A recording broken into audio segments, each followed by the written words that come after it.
ਸਤਿ ਸ਼੍ਰੀ ਅਕਾਲ ਜੀ, ਮੈਂ ਹਾਂ ਹਰਜੋਤ ਕੌਰ। ਤੁਸੀਂ ਵੇਖ ਰਹੇ ਹੋ ਪ੍ਰੋਗਰਾਮ ਉਡਾਰੀ ਵਿਦੇਸ਼ਾਂ ਨੂੰ। ਸੋ ਲੇਟੈਸਟ ਅਪਡੇਟਸ ਹਮੇਸ਼ਾ ਤੁਹਾਡੇ ਨਾਲ ਸਾਂਝੇ ਕਰਦੇ ਹਾਂ ਤੇ ਖਾਸ ਐਕਸਪਰਟਸ ਦੀ ਸਲਾਹ ਵੀ ਤੁਹਾਡੇ ਤੱਕ ਪਹੁੰਚਾਉਂਦੇ ਹਾਂ। ਸੋ ਅੱਜ ਆਪਾਂ ਕੈਨੇਡਾ ਦੇ ਪ੍ਰੋਸੈਸਿੰਗ ਟਾਈਮ ਬਾਰੇ ਤੇ ਸਟੂਡੈਂਟ ਦੇ ਸਵਾਲ ਅਲੱਗ-ਅਲੱਗ ਪ੍ਰੋਫਾਈਲਸ ਨੂੰ ਲੈ ਕੇ ਰਹਿੰਦੇ ਨੇ, ਉਸ ਤਰ੍ਹਾਂ ਦੇ ਸਵਾਲ ਵੀ ਰੱਖਾਂਗੇ। ਨਾਲ ਅਸੀਂ ਆਸਟ੍ਰੇਲੀਆ ਬਾਰੇ ਵੀ ਗੱਲ ਜ਼ਰੂਰ ਕਰਾਂਗੇ, US ਨਿਊਜ਼ੀਲੈਂਡ ਬਾਰੇ ਵੀ ਗੱਲ ਕਰਾਂਗੇ। ਸਵਾਲ ਕਿਉਂਕਿ ਬਹੁਤ ਸਾਰੇ ਹੁੰਦੇ ਨੇ ਸਟੂਡੈਂਟਸ ਤੇ ਅੱਜ ਸਾਡੇ ਨਾਲ ਇਸ ਸ਼ੋਅ ਦੇ ਵਿੱਚ ਤੁਹਾਡੇ ਤੱਕ ਰਾਈਟ ਇਨਫੋਰਮੇਸ਼ਨ ਪਹੁੰਚਾਉਣ ਦੇ ਲਈ ਨੇ ਲੈਂਡਮਾਰਕ ਇਮੀਗ੍ਰੇਸ਼ਨ ਦੇ ਡਾਇਰੈਕਟਰ ਮਿਸਟਰ ਜਸਮੀਤ ਭਾਟੀਆ ਜੀ। ਬਹੁਤ ਬਹੁਤ ਸਵਾਗਤ ਹੈ ਸਰ। ਸਤਿ ਸ਼੍ਰੀ ਅਕਾਲ। ਸਤਿ ਸ਼੍ਰੀ ਅਕਾਲ ਸਰ, ਜਦੋਂ ਹੁਣ ਆਪਾਂ ਹੁਣ ਦੀ ਗੱਲ ਕਰਦੇ ਹਾਂ ਤਾਂ ਸਟੂਡੈਂਟਸ ਦਾ ਰੁਝਾਨ ਅਸੀਂ ਦੇਖ ਵੀ ਸਕਦੇ ਹਾਂ ਔਰ ਸਮਝ ਵੀ ਸਕਦੇ ਹਾਂ। ਸੋ ਜਿਹੜੇ ਨਵੇਂ ਸਟੂਡੈਂਟਸ ਨੇ +2 ਕਰ ਰਹੇ ਨੇ, ਰਿਜ਼ਲਟਸ ਆਉਣਗੇ ਨਾਲ ਦੀ ਨਾਲ ਉਹ ਤਿਆਰ ਹੋ ਜਾਣਗੇ ਕਿ ਅਸੀਂ ਅਪਲਾਈ ਕਰੀਏ। ਪਹਿਲੀ ਚੁਆਇਸ ਕੈਨੇਡਾ ਹੁੰਦੀ ਹੈ। ਰਾਈਟ ਟਾਈਮ ਸਟੂਡੈਂਟਸ ਲਈ ਅਪਲਾਈ ਕਰਨ ਦਾ ਹੁਣ ਕੀ ਮੰਨਦੇ ਹੋ ਔਰ ਸਟੂਡੈਂਟਸ ਕਿਹੜੀ ਗੱਲਾਂ ਦਾ ਧਿਆਨ ਰੱਖਦੇ ਹੋਏ ਪਹਿਲਾਂ ਅੱਗੇ ਵਧਣ? ਸੋ ਪਹਿਲੀ ਗੱਲ ਤਾਂ ਹੁਣ ਜਿਨ੍ਹਾਂ ਨੇ 12th ਦੇ ਐਗਜ਼ਾਮਸ ਦੇ ਲਏ ਨੇ, ਸਭ ਤੋਂ ਜ਼ਰੂਰੀ ਹੈਗਾ ਆਈਲੈਟਸ।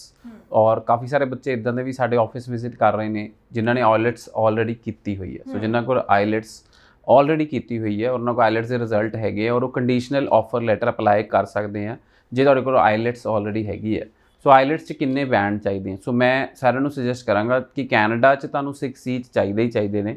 6 ਤੋਂ ਬਿਨਾਂ ਆਪਾਂ ਕੈਨੇਡਾ ਨਾ ਅਪਲਾਈ ਕਰੀਏ ਤਾਂ it will be better, because visa success rate ਜਿਹੜਾ 6 ਦਾ ਹੈਗਾ ਉਹ ਬਹੁਤ ਹੀ ਵਧੀਆ ਹੈ। ਔਰ ਇਸ ਟਾਈਮ 6 ਦੇ ਨਾਲ ਬਹੁਤ ਸਾਰੇ ਡਿਫਿਕਲਟ ਕੇਸਿਸ ਨੇ ਵੀ ਅਪਲਾਈ ਕੀਤਾ, ਉਹਨਾਂ ਦੇ ਵੀ ਵੀਜ਼ੇ ਆ ਰਹੇ ਨੇ। ਹੁਣ ਇਹ ਸਾਡੇ ਕੋਲ ਰੀਸੈਂਟਲੀ ਇੱਕ ਬੱਚਾ ਓਵਰਆਲ 51% 2015 ਪਾਸ ਆਊਟ, ਉਹਦਾ ਵੀਜ਼ਾ ਲੱਗ ਕੇ ਆਇਆ ਔਰ 7 ਸਾਲ 'ਚ ਅਸੀਂ ਇਹੀ ਲਿਖਿਆ ਸੀ ਕਿ he was helping his father. So students ਨੂੰ ਮੇਰੀ ਇਹੀ ਸਾਰਿਆਂ ਨੂੰ ਐਡਵਾਈਜ਼ ਹੈ ਕਿ ਜਿਹੜੇ ਵੀ ਕੈਨੇਡਾ ਅਪਲਾਈ ਕਰਨਾ ਚਾਹੁੰਦੇ ਆ ਉਹਨਾਂ ਨੂੰ 6 ਹੋਣਾ ਬਹੁਤ ਜ਼ਰੂਰੀ ਹੈ। ਸੈਕੰਡਲੀ, ਜੇ ਤੁਹਾਡੇ ਵੀਕ ਪ੍ਰੋਫਾਈਲ ਹੈ, ਨੰਬਰ ਘੱਟ ਹੈ, ਉਹ ਮੈਨੇਜ ਹੋ ਸਕਦਾ ਕਿ ਕਿੱਥੇ ਅਪਲਾਈ ਕਰੀਏ ਜਿੱਥੋਂ ਦਾ ਤੁਹਾਨੂੰ ਵੀਜ਼ਾ ਲੱਗ ਕੇ ਆ ਸਕਦਾ। ਜੀ ਬਿਲਕੁਲ। ਤੇ ਜਦੋਂ ਆਪਾਂ ਗੱਲ ਕੈਨੇਡਾ ਦੀ ਕਰਦੇ ਹਾਂ, ਤੁਸੀਂ ਆਇਲਸ ਸਕੋਰ ਬਾਰੇ ਤਾਂ ਕਾਫੀ ਡਿਟੇਲ 'ਚ ਸਮਝਾਇਆ, ਹਾਲਾਂਕਿ ਹਰ ਸ਼ੋਅ ਦੇ ਵਿੱਚ ਤੁਸੀਂ ਇਨਫੋਰਮੇਸ਼ਨ ਸਟੂਡੈਂਟਸ ਤੱਕ ਪਹੁੰਚਾਉਂਦੇ ਹੋ। ਮੈਂ ਇੱਥੇ ਜਾਣਨਾ ਚਾਹੂੰਗੀ ਤਾਂ ਕਿ ਸਟੂਡੈਂਟਸ ਨੂੰ ਇੱਕ ਕਲੈਰਿਟੀ ਹੋ ਸਕੇ ਕਿ ਜਿਹੜੇ ਆਇਲਸ ਨਾਲ ਅਪਲਾਈ ਕਰਦੇ ਨੇ ਜਾਂ PT ਦੇ ਨਾਲ ਅਪਲਾਈ ਕਰਦੇ ਨੇ, ਕੀ ਚੋਇਸਿਸ ਦਾ ਕੋਈ ਫਰਕ ਪੈਂਦਾ ਹੈ? ਕੋਰਸ ਸਿਲੈਕਸ਼ਨ ਨੂੰ ਲੈ ਕੇ ਫਰਕ ਰਹਿੰਦਾ ਹੈ? ਕਾਲਜਿਸ ਦੀ ਚੋਇਸ ਨੂੰ ਲੈ ਕੇ ਵੀ ਕੋਈ ਫਰਕ ਰਹਿੰਦਾ ਉਹਨਾਂ ਨੂੰ? ਸੋ ਦੇਖੋ, PT ਆਲਮੋਸਟ ਸਾਰੇ ਹੀ ਕਾਲਜਿਸ ਐਕਸੈਪਟ ਕਰ ਰਹੇ ਨੇ। ਸੋ ਕੋਈ ਮੇਜਰ ਡਿਫਰੈਂਸ ਨਹੀਂ ਰਹਿੰਦਾ ਕਿ ਜੇ ਤੁਸੀਂ PT ਕੀਤੀ ਹੈ ਤਾਂ ਉਹ ਵਾਲਾ ਕੋਰਸ ਤੁਹਾਨੂੰ ਨਹੀਂ ਮਿਲੇਗਾ। Mostly 90% of the colleges are accepting PTE।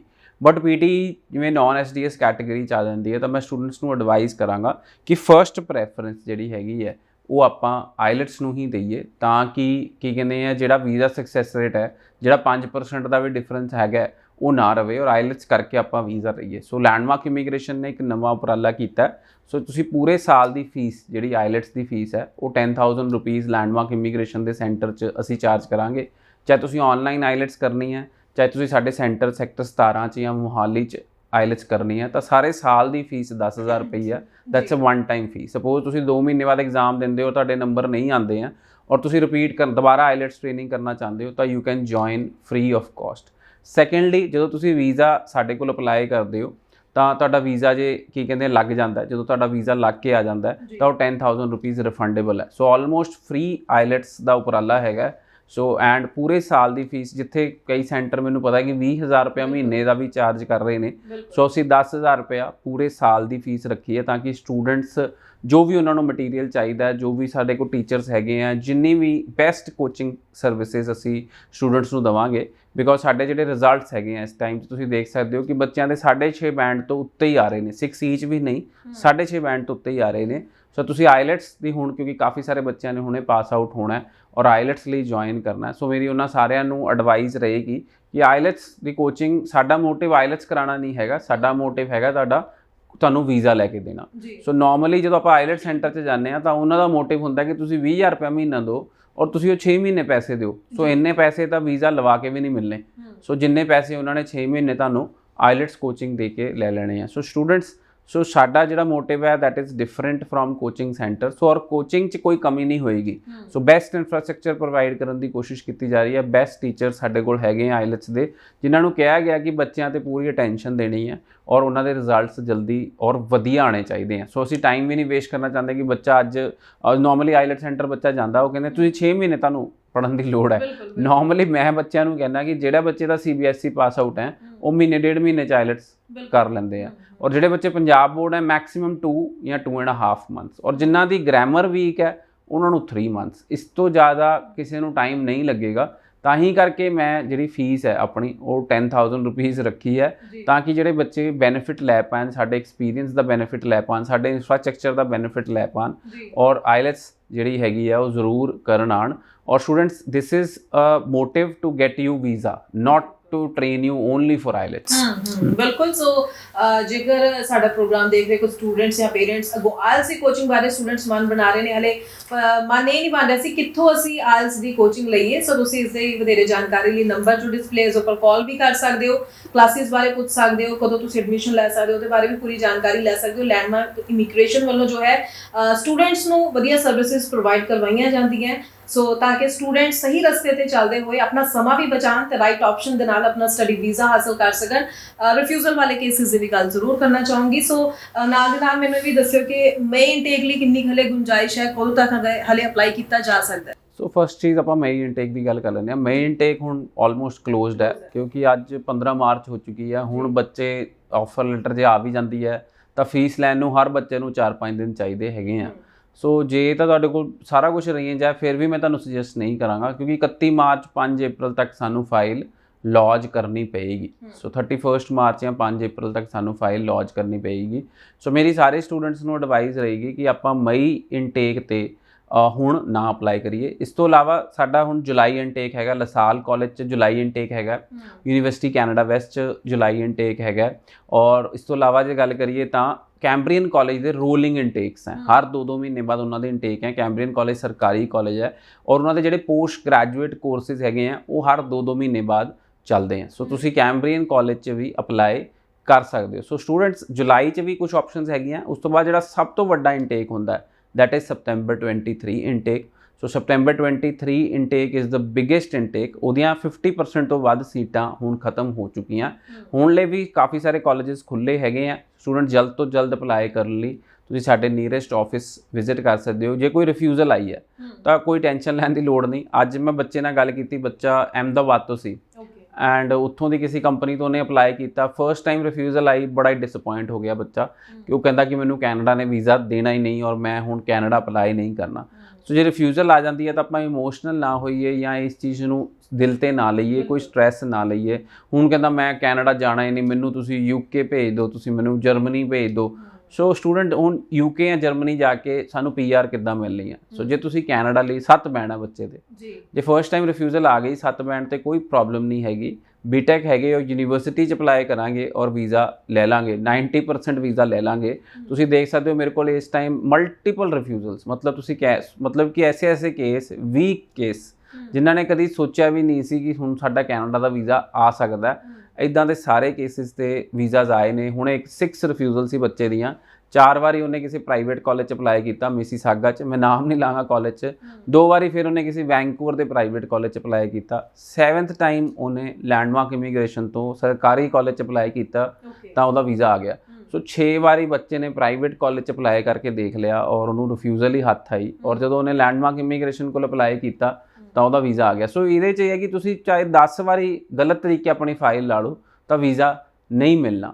ਜੇ ਤੁਸੀਂ ਆਪਾਂ ਇੱਕ ਵਾਰੀ ਸਹੀ ਲਾ ਦਈਏ ਤਾਂ ਪਹਿਲੀ ਵਾਰੀ ਵੀਜ਼ਾ ਆ ਜਾਣਾ। ਜਿਵੇਂ ਮੈਂ ਤੁਹਾਨੂੰ ਦੱਸਿਆ ਕਿ 2015 ਪਾਸ ਆਊਟ ਬੱਚਾ, 51% ਨੰਬਰ, ਕੋਰ ਸਬਜੈਕਟਸ 'ਚ ਨੰਬਰ ਘੱਟ 50 ਤੋਂ, ਔਰ 8 ਸਾਲ ਦੇ ਗੈਪ ਤੇ ਕੈਨੇਡਾ ਦਾ ਵੀਜ਼ਾ ਲੱਗ ਕੇ ਆਇਆ। ਬੱਚੇ ਦੇ 6.5 ਬੈਂਡ ਸੀ। ਇੱਦਾਂ ਹੀ ਇੱਕ ਹੋਰ ਐਗਜ਼ਾਮਪਲ ਹੈ, ਪਹਿਲੀ ਵਾਰੀ 'ਚ ਵੀਜ਼ਾ ਲੱਗ ਕੇ ਆਇਆ।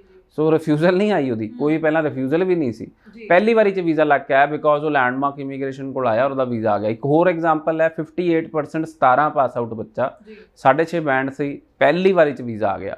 ਸੋ ਸਟੂਡੈਂਟ, ਆਪਾਂ ਜੇ ਸੱਚ ਬੋਲਾਂਗੇ ਨਾ ਐਮਬੈਸੀ ਨਾਲ ਤਾਂ ਵੀਜ਼ੇ ਬਿਲਕੁਲ ਲੱਗ ਕੇ ਆਉਣਗੇ, ਬਟ ਆਪਣਾ ਜਿਹੜਾ ਫੋਕਸ ਹੋਣਾ ਚਾਹੀਦਾ ਉਹ ਆਈਲੈਟਸ। ਬਟ ਹੁਣ ਜੇ ਕੋਈ 15 ਪਾਸ ਆਊਟ ਹੈ ਔਰ PTE 56 ਹੈ, ਉਹਦੇ ਚਾਂਸ ਥੋੜੇ ਰਿਸਕੀ ਹੋ ਜਾਣਗੇ ਬਿਕੋਜ਼ ਇੱਕ ਤਾਂ ਗੈਪ ਹੈ, ਨੰਬਰ ਘੱਟ ਹੈ ਔਰ PTE ਹੈ। ਆਈਲੈਟਸ ਦੇ ਨਾਲ, ਸਟਰੋਂਗ ਆਈਲੈਟਸ ਦੇ ਨਾਲ ਨੰਬਰ ਘੱਟ ਹੋਣਗੇ ਫਿਰ ਵੀ ਵੀਜ਼ਾ ਦੇ ਚਾਂਸਸ ਚੰਗੇ ਆ।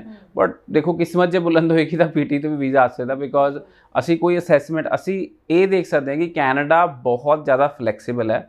ਨਾ ਆਸਟ੍ਰੇਲੀਆ ਐਡਮਿਸ਼ਨ ਦਿੰਦਾ ਕਿਸੇ ਐਸੇ ਬੱਚੇ ਨੂੰ, UK ਵੀ ਬਹੁਤ ਟਫ ਅੱਜ ਦੀ ਡੇਟ 'ਚ। UK ਸਤੰਬਰ ਇਨਟੇਕ ਪੰਜਾਬ ਵਾਲੇ ਬੱਚਿਆਂ ਦੀ ਮੈਨੂੰ ਨਹੀਂ ਲੱਗਦਾ ਕਿੰਨਿਆਂ ਦੀ ਕੈਸ਼ ਆਣੀ ਹੈ, ਕਿੰਨਿਆਂ ਦੀ ਨਹੀਂ ਆਣੀ ਹੈ, ਬਹੁਤ ਟਫ ਹੈ। ਆਸਟ੍ਰੇਲੀਆ ਨਾਰਥ ਇੰਡੀਅਨ ਬੱਚਿਆਂ 'ਤੇ ਹਲੇ ਪਰਸੋਂ ਨਿਊਜ਼ ਆਈ ਹੈ ਕਿ ਨਾਰਥ ਇੰਡੀਅਨ ਬੱਚਿਆਂ 'ਤੇ ਵੀ ਬਹੁਤ ਟਫ ਹੈ। ਸੋ ਬਹੁਤ ਜ਼ਿਆਦਾ ਆਰਟਸ ਵਾਲੇ ਬੱਚਿਆਂ ਦੀਆਂ 2-2 ਮਹੀਨੇ ਹੋ ਗਏ ਆਫਰ ਲੈਟਰਸ ਵੀ ਨਹੀਂ ਆ ਰਹੀਆਂ। ਸੋ ਆਪਾਂ ਦੇਖੀਏ ਕਿ ਕੈਨੇਡਾ ਕਿੰਨਾ ਜ਼ਿਆਦਾ ਪੋਜ਼ਿਟਿਵ ਹੈ ਸਾਡੇ ਸਟੂਡੈਂਟਸ ਨੂੰ ਲੈ ਕੇ। ਇਹ ਆਲ ਕੰਟਰੀਜ਼ ਆਰ ਗੁੱਡ, ਬਟ ਆਪਾਂ ਵੇ ਕਰਨਾ ਹੈ ਕਿ ਕਿੱਥੇ ਸਾਡੀ PR ਜਲਦੀ ਹੋ ਰਹੀ ਹੈ, ਕਿੱਥੇ ਸਾਨੂੰ ਐਕਸੈਪਟੈਂਸ ਆ ਰਹੀ ਹੈ। ਸੋ ਸਟੂਡੈਂਟਸ ਮੇਰੀ ਸਾਰਿਆਂ ਨੂੰ ਇਹੀ ਸਲਾਹ ਹੈਗੀ ਕਿ ਆਪਾਂ ਆਈਲੈਟਸ ਕਰੀਏ, PTE ਕਰੀਏ ਔਰ ਸੋਚ ਸਮਝ ਕੇ ਕੋਈ ਵੀ ਡਿਸੀਜਨ ਲੈਣਾ ਲਈਏ। ਸੋ ਲੈਂਡਮਾਰਕ ਇਮੀਗ੍ਰੇਸ਼ਨ ਆਈਲੈਟਸ ਦੀ ਵੀ ਟ੍ਰੇਨਿੰਗ ਦੇ ਰਿਹਾ ਹੈ, PTE ਦੀ ਵੀ ਟ੍ਰੇਨਿੰਗ ਦੇ ਰਿਹਾ ਹੈ। ਤੁਸੀਂ ਕਰਨਾ ਚਾਹੁੰਦੇ ਹੋ ਤਾਂ ਬਿਲਕੁਲ ਜੈਨੂਇਨ ਤਰੀਕੇ ਤੁਹਾਨੂੰ PTE ਆਈਲੈਟਸ ਦੀ ਗਾਈਡੈਂਸ ਦਿੱਤੀ ਜਾਏਗੀ। ਐਕਸਪਰਟ ਟੀਚਰਸ ਹੈਗੇ ਹੈ ਔਰ ਤੁਹਾਨੂੰ ਪੂਰਾ ਵਧੀਆ ਇਨਫਰਾਸਟ੍ਰਕਚਰ ਹੈ ਸਾਡਾ ਮੋਹਾਲੀ ਐਂਡ ਚੰਡੀਗੜ੍ਹ ਆਫਿਸਿਸ 'ਚ। ਤੁਸੀਂ ਵਿਜ਼ਿਟ ਕਰੋ ਸਾਡੇ office and take guidance from our PTE manager ਜਿਹੜੇ ਹੈਗੇ ਆ ਜਾਂ ਆਈਲੈਟਸ ਦੇ ਟ੍ਰੇਨਰਸ ਹੈਗੇ ਆ, ਤੁਸੀਂ ਉਹਨਾਂ ਨੂੰ ਮਿਲੋ ਐਂਡ ਫਿਰ ਤੁਸੀਂ ਕੰਟੀਨਿਊ ਕਰੋ। ਬਿਕੋਜ਼ ਜਿਹੜੀ ਸਾਡੀ ਕੋਸ਼ਿਸ਼ ਹੈ, ਮੈਂ ਬਾਰ-ਬਾਰ ਇਹ ਚੀਜ਼ ਕਹਿ ਰਿਹਾ ਕਿਉਂਕਿ ਕੋਸ਼ਿਸ਼ ਆਪਣਾ ਸਿਰਫ ਆਈਲੈਟਸ ਨਹੀਂ ਕਰਾਉਣਾ, ਕਿਉਂਕਿ ਮੇਰੇ ਕੋਲ ਬੱਚੇ ਆਉਂਦੇ ਸਰ ਮੈਂ 2 ਸਾਲ ਆਈਲੈਟਸ ਟ੍ਰੇਨਿੰਗ ਕਰਦਾ ਰਿਹਾ। ਆਪਾਂ ਡਿਗਰੀ ਨਹੀਂ ਕਰਨੀ ਆਈਲੈਟਸ 'ਚ, ਅਸੀਂ 2-3 ਮਹੀਨੇ ਲਾ ਕੇ ਆਈਲੈਟਸ ਕਰਕੇ ਅਸੀਂ ਵੀਜ਼ਾ ਲੈ ਕੇ ਡਿਗਰੀ ਕੈਨੇਡਾ, ਆਸਟ੍ਰੇਲੀਆ, UK ਤੋਂ ਕਰਨੀ ਹੈ। ਜੀ ਬਿਲਕੁਲ ਸਹੀ ਗੱਲ ਤੁਸੀਂ ਕਹੀ ਹੈ। ਸੋ ਜਿਵੇਂ ਲੈਂਡਮਾਰਕ ਇਮੀਗ੍ਰੇਸ਼ਨ ਜਿਨ੍ਹਾਂ ਦਾ ਸਾਲਾਂ ਦਾ ਤਜਰਬਾ ਇਸ ਫੀਲਡ ਦੇ ਵਿੱਚ, ਸੋ ਤੁਹਾਡੀ ਪ੍ਰੋਫਾਈਲ ਦੇਖ ਕੇ ਹੀ ਨਾਲ ਦੀ ਨਾਲ ਤੁਹਾਨੂੰ ਦੱਸਿਆ ਜਾ ਸਕਦਾ ਹੈ ਕਿ ਤੁਹਾਨੂੰ ਕਿੱਥੇ ਅਪਲਾਈ ਕਰਨਾ ਚਾਹੀਦਾ ਤਾਂ ਕਿ ਤੁਸੀਂ ਆਪਣਾ ਟਾਈਮ ਵੇਸਟ ਨਾ ਕਰੋ। ਸੋ IELTS ਔਰ PTE ਦੀ ਕੋਚਿੰਗ ਦੇ ਲਈ ਵੀ ਤੁਸੀਂ ਹੋਰ ਜਾਣਕਾਰੀ ਚਾਹੋ ਤਾਂ ਲਗਾਤਾਰ ਨੰਬਰ ਵੀ ਡਿਸਪਲੇ ਹੈ ਤੇ ਸਕਰੋਲ ਦੇ ਵਿੱਚ ਐਡਰੈਸ ਡਿਟੇਲ ਵੀ ਚੱਲ ਰਹੀਆਂ ਨੇ। ਤੁਹਾਨੂੰ ਜਦੋਂ ਟਾਈਮ ਲੱਗੇ ਤੁਸੀਂ ਆਪਣੇ ਡਾਕੂਮੈਂਟਸ ਲੈ ਕੇ ਔਰ ਆਪਣੇ ਪੇਰੈਂਟਸ ਨੂੰ ਨਾਲ ਲੈ ਕੇ ਜ਼ਰੂਰ ਆਓ ਤਾਂ ਕਿ ਅਸੈਸਮੈਂਟ ਹੋ ਸਕੇ ਤੇ ਜਲਦੀ ਤੋਂ ਜਲਦੀ ਤੁਹਾਨੂੰ ਆਪਣੇ ਲਈ ਸਹੀ ਆਪਸ਼ਨ ਦਾ ਜ਼ਰੂਰ ਪਤਾ ਹੋਵੇ। ਤੇ ਜਦੋਂ ਆਪਾਂ ਗੱਲ ਇਨਟੇਕਸ ਦੀ ਕਰਦੇ ਹਾਂ ਸਰ, ਮੇਜਰ ਇਨਟੇਕਸ ਦੀ ਤਾਂ ਗੱਲ ਕਰਦੇ ਹਾਂ, ਲੇਕਿਨ ਜਿਹੜੇ ਰੋਲਿੰਗ ਇਨਟੇਕਸ ਨੇ ਉਹਨਾਂ ਉੱਪਰ ਜ਼ਿਆਦਾ ਫੋਕਸ ਸਟੂਡੈਂਟ ਨਹੀਂ ਕਰਦੇ। ਸੋ ਮੈਂ ਜਾਣਨਾ ਚਾਹੂੰਗੀ ਤੁਹਾਡੇ ਤੋਂ ਰੋਲਿੰਗ ਇਨਟੇਕਸ ਵੀ ਕਿੰਨੇ ਖਾਸ ਰਹਿੰਦੇ ਨੇ ਸਟੂਡੈਂਟਸ ਲਈ। ਸੋ ਦੇਖੋ ਕੈਨੇਡਾ 'ਚ ਤਾਂ ਮੇਜਰਲੀ ਅਸੀਂ ਜੇ ਗੱਲ ਕਰੀਏ ਤਾਂ ਰੋਲਿੰਗ ਇਨਟੇਕਸ ਹੈ ਨਹੀਂ, ਮਤਲਬ ਇੰਨੀਆਂ ਜ਼ਿਆਦਾ ਆਪਸ਼ਨਸ ਨਹੀਂ ਹੈਗੀਆਂ। ਸੋ ਜਿਹੜੇ ਮੇਜਰ ਇਨਟੇਕ ਹੈ they are May, September and January. So ਇਹ 3 ਮੇਜਰ ਇਨਟੇਕ ਹੈ। USA 'ਚ ਵੀ ਇਹੀ 3 ਮੇਜਰ ਇਨਟੇਕ ਹੈ, ਬਟ ਕਾਲਜਿਸ 'ਚ USA 'ਚ ਸਾਨੂੰ ਐਸੋਸੀਏਟ ਡਿਗਰੀ ਐਡਮਿਸ਼ਨ ਲੈਣੀ ਹੈ ਤਾਂ ਰੋਲਿੰਗ ਇਨਟੇਕ ਮਿਲ ਜਾਂਦੇ ਆ। ਬਟ ਹੁਣ ਕੈਨੇਡਾ 'ਚ ਅਸੀਂ ਗੱਲ ਕਰੀਏ ਤਾਂ ਨਾਰਮਲੀ ਯੂਨੀਵਰਸਿਟੀ ਕੈਨੇਡਾ ਵੈਸਟ ਜਿਹੜੀ ਵੈਂਕੂਵਰ 'ਚ ਹੈ ਉਹਨਾਂ ਦੇ ਜਿਹੜੇ ਇਨਟੇਕਸ ਆ ਥੋੜ੍ਹੇ ਜਿਹੇ ਡਿਫਰੈਂਟ ਹੈ। April, July, October ਦੈਨ ਜਨਵਰੀ। ਸੋ ਉਹਨਾਂ ਦੇ 4 ਇਨਟੇਕ ਹੈ ਸਾਲ 'ਚ। ਲਸਾਲ ਕਾਲਜ ਦੇ ਵੀ ਰੋਲਿੰਗ ਇਨਟੇਕਸ ਹੈ, ਉਹਨਾਂ ਦੇ ਹਰ 3-3 ਮਹੀਨੇ ਬਾਅਦ ਇਨਟੇਕ ਹੈ। ਫਿਰ ਕੈਂਬਰੀਅਨ ਕਾਲਜ ਜਿਹੜਾ ਕਿ ਸਡਬਰੀ ਓਨਟਾਰੀਓ 'ਚ ਹੈ, ਉਹਨਾਂ ਦੇ ਪੋਸਟ ਗ੍ਰੈਜੂਏਟ ਪ੍ਰੋਗਰਾਮਸ ਹਰ 2-2 ਮਹੀਨੇ ਬਾਅਦ 6 ਇਨਟੇਕ ਹੈ। ਹਰ 2-2 ਮਹੀਨੇ ਬਾਅਦ ਉਹਨਾਂ ਦੇ ਇਨਟੇਕ ਹੈ। ਸੋ ਜਨਵਰੀ, ਮਾਰਚ, ਫਿਰ ਮਈ, ਫਿਰ ਕੀ ਕਹਿੰਦੇ ਜੁਲਾਈ ਐਂਡ ਇੱਦਾਂ ਉਹਨਾਂ ਦੇ ਹਰ 2-2 ਮਹੀਨੇ ਬਾਅਦ ਇਨਟੇਕਸ ਹੈਗੇ ਆ for post graduate programme. So Canada 'ਚ ਤਾਂ ਇੰਨੇ ਜ਼ਿਆਦਾ ਰੋਲਿੰਗ ਇਨਟੇਕਸ ਨਹੀਂ ਹੈਗੇ, ਬਟ ਬਾਕੀ ਹੋਰ ਕੰਟਰੀਆਂ 'ਚ ਰੋਲਿੰਗ ਇਨਟੇਕਸ ਜ਼ਰੂਰ ਹੈਗੇ ਆ। ਸਿੰਗਾਪੁਰ 'ਚ ਤੁਸੀਂ ਕਿਸੇ ਵੀ ਮਹੀਨੇ ਜਾ ਸਕਦੇ ਹੋ ਔਰ ਸਿੰਗਾਪੁਰ 'ਚ ਕੋਈ ਵੀ ਪੈਸਾ ਤੁਹਾਨੂੰ ਪਹਿਲਾਂ ਦੇਣ ਦੀ ਲੋੜ ਨਹੀਂ ਹੈਗੀ। ਜਿਹੜੇ ਬੱਚਿਆਂ ਦੀ ਪਰਸੈਂਟੇਜ ਘੱਟ ਹੈ, ਆਈਲੈਟਸ ਨਹੀਂ ਕਰ ਸਕਦੇ ਜਾਂ 10ਵੀਂ ਕੀਤੀ ਹੋਈ ਹੈ, ਇੰਟਰਨੈਸ਼ਨਲ ਐਕਸਪੋਜ਼ਰ ਲੈਣਾ ਚਾਹੁੰਦੇ ਆ, ਉਹਨਾਂ ਨੂੰ ਕਹਿਣਾ ਚਾਹਾਂਗਾ ਕਿ ਤੁਸੀਂ ਸਿੰਗਾਪੁਰ ਜਾ ਸਕਦੇ ਹੋ। ਸਿੰਗਾਪੁਰ ਜੇ ਅਸੀਂ ਕਿਸੇ ਐਵਰੇਜ ਜੇ ਕਾਲਜ 'ਚ ਜਾਂਦੇ ਆ ਤਾਂ ਦੇਖੋ ਟ੍ਰਾਂਸਫਰ ਪੋਸੀਬਲ ਨਹੀਂ ਹੈਗੇ ਆ, ਪਰ ਜੇ ਸਿੰਗਾਪੁਰ ਅਸੀਂ ਅੱਛੇ ਕਾਲਜ 'ਚ ਜਾਂਦੇ ਆ ਜਿਵੇਂ ਕਿ London school of business and finance, ਮੈਂ ਸਟੂਡੈਂਟਸ ਨੂੰ ਸੁਜੈਸਟ ਕਰਦਾ। ਉਹਨਾਂ ਦਾ ਗ੍ਰੀਨਵਿਚ ਯੂਨੀਵਰਸਿਟੀ UK ਨਾਲ ਟਾਈਅਪ ਹੈਗਾ, ਕਨਕੋਡੀਆ ਯੂਨੀਵਰਸਿਟੀ USA ਨਾਲ ਟਾਈਅਪ ਹੈ, ਯੂਨੀਵਰਸਿਟੀ ਕੈਨੇਡਾ ਵੈਸਟ ਦੀ ਆਲਰੇਡੀ ਉਹ ਸਿਸਟਰ ਕੰਸਰਨ ਹੈ, ਉੱਥੇ ਉਹਨਾਂ ਦਾ ਟਾਈਅਪ ਹੈਗਾ। ਆਸਟ੍ਰੇਲੀਆ 'ਚ ਵੀ ਉਹਨਾਂ ਦਾ ਟਾਈਅਪ ਹੈਗਾ ਸਦਰਨ ਕ੍ਰਾਸ ਯੂਨੀਵਰਸਿਟੀ ਨਾਲ। ਸੋ ਉਹਨਾਂ ਦੇ ਬਹੁਤ ਸਾਰੇ ਟਾਈਅਪਸ ਹੈਗੇ ਸਾਰੇ ਹੀ ਮੁਲਕਾਂ 'ਚ। ਸੋ ਤੁਸੀਂ ਕਿਸੇ ਵੀ ਕੰਟਰੀ 'ਚ 1 ਸਾਲ 2 ਸਾਲ ਸਿੰਗਾਪੁਰ ਲਾ ਕੇ ਟ੍ਰਾਂਸਫਰ ਵੀ ਲੈ ਸਕਦੇ ਹੋ, ਬਟ ਉਹੀ ਬੱਚਾ ਟ੍ਰਾਂਸਫਰ ਲਏਗਾ ਜਿਹੜਾ ਅੱਛੀ ਪੜ੍ਹਾਈ ਕਰੇਗਾ। ਜਿਹੜੇ ਬੱਚੇ ਐਵਰੇਜ ਸਟੱਡੀ ਕਰਨਗੇ, ਪੜ੍ਹਾਈ 'ਚ ਜ਼ਿਆਦਾ ਇੰਟਰਸਟ ਨਹੀਂ ਦੇਣਗੇ, ਉਹਨਾਂ ਦੀ ਟ੍ਰਾਂਸਫਰ ਫਿਰ ਉਹੀ ਪੋਸੀਬਲ ਨਹੀਂ ਰਹੇਗੀ। ਬਟ ਸਿੰਗਾਪੁਰ ਤੋਂ ਵੀ ਟ੍ਰਾਂਸਫਰ ਇਜ਼ ਪੋਸੀਬਲ ਜੇ ਤੁਸੀਂ ਚੰਗੇ ਕਾਲਜ 'ਚ ਪੜ੍ਹਨ ਜਾਂਦੇ ਹੋ। ਫਿਰ ਅਸੀਂ ਗੱਲ ਕਰਦੇ ਹਾਂ ਨਿਊਜ਼ੀਲੈਂਡ ਦੀ। ਅੱਜ ਦੀ ਡੇਟ 'ਚ ਨਿਊਜ਼ੀਲੈਂਡ ਬਹੁਤ ਜ਼ਿਆਦਾ ਖੁੱਲ੍ਹੇ ਦਿਲ ਨਾਲ ਵੀਜ਼ਾ ਦੇਣ ਦੀ ਗੱਲ ਕਰ ਰਿਹਾ ਔਰ ਨਿਊਜ਼ੀਲੈਂਡ 'ਚ ਸਭ ਤੋਂ ਜ਼ਿਆਦਾ ਇੰਪੋਰਟੈਂਟ ਚੀਜ਼ ਹੈਗੀ ਹੈ that is funds. So funds is the main part for New Zealand. So ਜੇ ਸਟੂਡੈਂਟਸ ਤੁਹਾਡੇ ਫੰਡਸ ਜੈਨੂਇਨ ਹੈ ਔਰ ਪੁਰਾਣੇ ਹੈ ਤਾਂ ਨਿਊਜ਼ੀਲੈਂਡ 'ਚ ਵੀਜ਼ਾ ਲੈਣਾ ਕੋਈ ਮੁਸ਼ਕਿਲ ਗੱਲ ਨਹੀਂ ਹੈਗੀ। ਸੋ ਤੁਸੀਂ ਸਾਡੇ ਨੀਅਰੈਸਟ ਆਫਿਸ ਵਿਜ਼ਿਟ ਕਰੋ, ਜਿੰਨੇ ਵੀ ਸਾਡੀਆਂ ਬ੍ਰਾਂਚਿਸ ਹੈਗੀਆਂ ਨਿਊਜ਼ੀਲੈਂਡ ਦੀ ਕਾਉਂਸਲਿੰਗ ਲੈਣ ਲਈ। ਔਰ ਜੇ ਤੁਸੀਂ ਮੈਨੂੰ ਮਿਲਣਾ ਚਾਹੁੰਦੇ ਹੋ ਤਾਂ ਮੈਨੂੰ ਮੋਹਾਲੀ ਆਫਿਸ ਆ ਕੇ ਵਿਜ਼ਿਟ ਕਰਕੇ ਤੁਸੀਂ ਮਿਲ ਸਕਦੇ ਹੋ। ਜੀ, ਤੇ ਆਪਾਂ ਜਦੋਂ ਰਿਫਿਊਜ਼ਲ ਕੇਸਿਸ ਦੀ ਗੱਲ ਕਰਦੇ ਹਾਂ ਤਾਂ ਤੁਸੀਂ ਕੈਨੇਡਾ ਬਾਰੇ ਤਾਂ ਡਿਟੇਲ ਵਿੱਚ ਦੱਸਿਆ ਹੀ ਹੈ ਕਿ 5-6 ਵਾਰ ਰਿਫਿਊਜ਼ਡ ਪ੍ਰੋਫਾਈਲ ਦੇ ਉੱਪਰ ਵੀ ਵੀਜ਼ਾ ਲੈ ਕੇ ਆਏ ਹੋ ਸਕਸੈਸਫੁਲੀ। ਪਰ ਜਦੋਂ ਗੱਲ ਆਸਟ੍ਰੇਲੀਆ ਦੀ ਆ ਜਾਂਦੀ ਹੈ ਤਾਂ ਉੱਥੇ ਚੀਜ਼ਾਂ ਸਮਝਣੀਆਂ ਤੇ ਸਮਝਾਉਣੀਆਂ ਸਟੂਡੈਂਟਸ ਨੂੰ ਬਹੁਤ ਹੀ ਜ਼ਰੂਰੀ ਨੇ। ਰਿਫਿਊਜ਼ਲ ਕੇਸਿਸ ਕੀ ਉਹਨਾਂ ਨੂੰ ਅਪਲਾਈ ਕਰਨਾ ਚਾਹੀਦਾ ਹੈ ਜਾਂ ਫਿਰ ਜਿਹੜਾ GT ਦੀ ਨਵੀਂ ਅਪਡੇਸ਼ਨ ਹੈ ਉਸ ਦੇ ਅਕੋਰਡਿੰਗਲੀ ਰਿਫਿਊਜ਼ਡ ਵਾਲੇ ਜਿਹੜੇ ਕੇਸਿਸ ਨੇ ਆਸਟ੍ਰੇਲੀਆ ਤੋਂ ਦੁਬਾਰਾ ਰੀਅਪਲਾਈ ਨਹੀਂ ਕਰ ਸਕਦੇ। ਦੇਖੋ ਆਸਟ੍ਰੇਲੀਆ ਔਰ UK ਔਰ ਨਿਊਜ਼ੀਲੈਂਡ ਵੀ, ਮੈਂ ਇਹ 3 ਕੰਟਰੀਜ਼ 'ਚ ਗੱਲ ਕਰਾਂਗਾ ਕਿ ਜੇ ਤੁਹਾਡਾ ਪਹਿਲੀ ਵਾਰੀ ਵੀਜ਼ਾ ਨਹੀਂ ਨਿਕਲਦਾ ਨਾ, ਅੰਟਿਲ ਅਨਲੈਸ ਐਮਬੈਸੀ ਨੇ ਕਿਹਾ ਹੋਵੇ ਕਿ ਆਹ ਡਾਕੂਮੈਂਟ ਲਾ ਕੇ ਦੁਬਾਰਾ ਲਾ ਦਿਓ ਫਾਈਲ, ਤਾਂ ਮੈਂ ਤੁਹਾਨੂੰ ਵੀਜ਼ਾ ਦੇਣ ਦੀ ਕੋਸ਼ਿਸ਼ ਕਰਾਂਗਾ। ਕਿਉਂਕਿ ਡਿਟੇਲਡ ਰਿਫਿਊਜ਼ਲ ਆਉਂਦੀ ਹੈ, ਮਤਲਬ ਇੱਕ ਪੁਆਇੰਟ ਤੇ ਜੇ ਤੁਹਾਡੀ SOP 'ਚ ਕਿਤੇ ਇੱਕ ਮਿਸਟੇਕ ਵੀ ਹੈਗੀ ਹੈ ਨਾ ਤਾਂ ਉਹ ਵੀ ਉਹ ਪੜ੍ਹ ਕੇ ਤੁਹਾਡੀ ਰਿਫਿਊਜ਼ਲ 'ਚ ਮੈਂਸ਼ਨ ਕਰਦੇ ਆ ਕਿ ਤੁਸੀਂ ਤਾਂ ਚੱਲੇ ਸੀ ਕੰਪਿਊਟਰ ਡਿਪਲੋਮਾ ਕਰਨ ਔਰ ਤੁਹਾਡੀ ਐਸਓਪੀ ਤੁਸੀਂ ਕਿਤੇ ਗਲਤੀ ਨਾਲ ਲਿਖਤਾ ਕਿ ਹਸਪਿਟੈਲਿਟੀ ਕਰਨ ਚੱਲੇ ਹੋ, ਵੇਅਰ ਐਜ਼ ਕੈਨੇਡਾ ਛੋਟੀ ਮਿਸਟੇਕ ਜਾਂ ਇਦਾਂ ਦੀ ਕੋਈ ਗੱਲ ਜਾਂ ਕੋਈ ਥੋੜੀ ਜਿਹੀ ਮਿਸਟੇਕ ਹੋਵੇ ਤਾਂ ਉਹਨੂੰ ਇਗਨੋਰ ਕਰ ਦਿੰਦਾ ਔਰ ਤੁਹਾਨੂੰ ਵੀਜ਼ਾ ਦੇ ਦਿੰਦਾ। ਔਰ ਰਿਫਿਊਜ਼ਲ ਵੀ ਕੈਨੇਡਾ ਦੀ ਜਿਹੜੀ ਆਉਂਦੀ ਉਹ ਬੜੀ ਜਨਰਿਕ ਆਉਂਦੀ ਹੈ ਕਿ ਤੁਸੀਂ ਪੜ੍ਹ ਕੇ ਵਾਪਸ ਨਹੀਂ ਆਉਣਾ। ਸੋ ਇੰਨਾ ਉਹਨਾਂ ਕੋਲ ਟਾਈਮ ਨਹੀਂ ਹੈਗਾ ਕਿ ਇੰਨੀ ਡਿਟੇਲਡ ਰਿਪੋਰਟ ਦੇਣ। ਬਟ ਅਸੀਂ ਯੂਕੇ, ਆਸਟ੍ਰੇਲੀਆ, ਨਿਊਜ਼ੀਲੈਂਡ ਇਹਨਾਂ ਤਿੰਨਾਂ ਮੁਲਕਾਂ ਦੀ ਗੱਲ ਕਰੀਏ ਤਾਂ ਵੀਜ਼ਾ ਅਫਸਰ ਤੁਹਾਡੀ ਫਾਈਲ ਰੱਖ ਕੇ ਬੈਠਦਾ ਔਰ ਮੈਨੂੰ ਲੱਗਦਾ ਪੂਰਾ ਦਿਨ ਲਾਉਂਦਾ ਹੋਣਾ। ਉਹਦੇ 'ਚ ਸਾਰੇ ਪੁਆਇੰਟ ਕੱਢਦਾ ਕਿ ਪਹਿਲਾਂ ਤਾਂ ਉਹ ਫੰਡਸ ਚੈੱਕ ਕਰਦੇ ਆ ਕਿ ਫੰਡਸ ਤੁਹਾਡੇ ਜੈਨੂਇਨ ਹੈਗੇ ਆ ਕਿ ਨਹੀਂ ਹੈਗੇ ਆ, ਉਹਦੀ ਵੈਰੀਫਿਕੇਸ਼ਨ ਕਰਦੇ ਆ। ਜੇ ਤੁਸੀਂ ਲੈਵਲ 2 ਯੂਨੀਵਰਸਿਟੀ 'ਚ ਅਪਲਾਈ ਕੀਤਾ ਹੈ, ਲੈਵਲ 1 'ਚ ਹੋ ਸਕਦਾ ਕਿ ਉਹ ਫੰਡਸ ਨਾ ਚੈੱਕ ਕਰਨ, ਫਿਰ ਉਹ ਤੁਹਾਡੀ ਐਸਓਪੀ ਪੂਰੀ ਡਾਇਸੈਕਟ ਕਰਦੇ ਆ। ਯੂਕੇ ਵਾਲੇ ਵੀ ਕਰਦੇ ਆ, ਆਸਟ੍ਰੇਲੀਆ ਵੀ ਕਰਦੇ ਆ ਔਰ ਨਿਊਜ਼ੀਲੈਂਡ ਵੀ ਕਰਦੇ ਆ ਕਿ ਐਸਓਪੀ ਤੁਸੀਂ ਲਿਖਿਆ ਕੀ ਹੈ, ਤੁਹਾਨੂੰ ਮੋਟੀਵੇਸ਼ਨ ਕੀ ਹੈ ਬਾਹਰ ਪੜ੍ਹਨ ਜਾਣ ਦੀ ਔਰ ਤੁਸੀਂ ਕਿਉਂ ਪੜ੍ਹਨ ਜਾਣਾ ਚਾਹੁੰਦੇ ਹੋ। ਸੋ ਜਦੋਂ ਆਸਟ੍ਰੇਲੀਆ ਜਾਂ ਨਿਊਜ਼ੀਲੈਂਡ ਜਾਂ ਯੂਕੇ ਦੀ ਰਿਫਿਊਜ਼ਲ ਆਉਂਦੀ ਹੈ, ਅੰਟਿਲ ਅਨਲੈਸ ਉਹਦੇ 'ਚ ਲਿਖਿਆ ਹੋਵੇ ਕਿ you come back with these documents, then we will reconsider, ਜਾਂ this was missing in your file, then only ਰੀ-ਐਪਲੀਕੇਸ਼ਨ ਦਾ ਫਾਇਦਾ ਹੈ। ਨੋਰਮਲੀ ਆਸਟ੍ਰੇਲੀਆ, ਨਿਊਜ਼ੀਲੈਂਡ ਔਰ ਯੂਕੇ ਦੀ ਰੀ-ਐਪਲੀਕੇਸ਼ਨ ਕਰਨ 'ਚ ਸਟੂਡੈਂਟ ਨੂੰ ਕੋਈ ਇੰਨਾ ਵੱਡਾ ਫਾਇਦਾ ਨਹੀਂ ਹੁੰਦਾ। ਪਾਸਟ ਐਕਸਪੀਰੀਅੰਸ ਹੈ ਮੈਨੂੰ, 15 ਸਾਲ ਤੋਂ ਮੈਂ ਦੇਖਦਾ ਆ ਰਿਹਾ ਕਿ ਮੈਂ ਯੂਕੇ 'ਚ ਜੇ ਬੱਚੇ ਦੇ ਡਾਕੂਮੈਂਟ ਨਹੀਂ ਸਹੀ ਹੈ ਤਾਂ ਬੱਚਿਆਂ ਨੂੰ 10 ਸਾਲ ਦਾ ਬੈਨ ਲੱਗਦਾ ਸਿੱਧਾ ਹੀ। ਸੋ 10 ਇਅਰਸ ਬੈਨ ਲਗਾ ਦਿੰਦਾ। ਜੇ ਤੁਹਾਡੇ ਫੰਡਸ ਵੈਰੀਫਾਈ ਨਹੀਂ ਹੋਏ ਤਾਂ ਉਹਨਾਂ ਨੇ 10 ਸਾਲ ਦਾ ਬੈਨ ਲਗਾ ਦਿੰਦਾ। ਈਵਨ 에ਅਰਪੋਰਟ ਤੇ ਪਹੁੰਚ ਕੇ ਵੀ ਉਹ ਕਈ ਵਾਰੀ ਫੰਡ ਦੁਬਾਰਾ ਚੈੱਕ ਕਰ ਲੈਂਦੇ ਆ ਤਾਂ ਵੀ ਦਿੱਕਤ ਆ ਸਕਦੀ ਹੈ। ਸੋ ਇਹਨਾਂ ਤਿੰਨਾਂ ਕੰਟਰੀ 'ਚ ਆਪਾਂ ਰੀਫਾਈਲਿੰਗ ਨਹੀਂ ਕਰ ਸਕਦੇ।